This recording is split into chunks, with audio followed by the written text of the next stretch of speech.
8, 9, 10, 11 જાન્યુઆરી 2026થી સ્વાભિમાન પર્વ અતૂટ શ્રદ્ધાના 1000 વર્ષ સોમનાથની એક વિશેષ ઇતિહાસ આગળથી ઉજવણી થઈ છે ત્યારે માનની મોદી સાહેબે શૌર્ય સેવા 1 લાખથી પણ વધારે લોકો, શૌર્ય યાત્રા, જે પ્રકારનું સુશોભન, જે પ્રકારનું પ્લાનિંગ, જે પ્રકારનું આયોજન અને જે પ્રકારે લાઇટિંગ કરવામાં આવી છે, ઐતિહાસિક કહી શકાય એવી પળો તો માણી છે ત્યારે માનની મોદી સાહેબની સૂચનાથી આ આપણું સોમનાથ સ્વાભિમાન પર્વ એ 15 તારીખ સુધી આ જ પ્રકારની વ્યવસ્થામાં લંબાવવામાં આવે છે.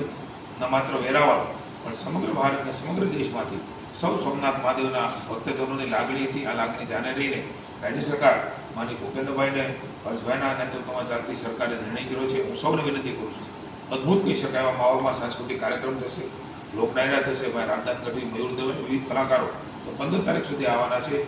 આપ સૌને આ સોમનાથ સ્વાભિમાન પર્વનું 15 તારીખ સુધીનું લંબાવીએ છીએ ત્યારે સૌને દર્શન કરવા જવા માટે નિમંત્રણ છે.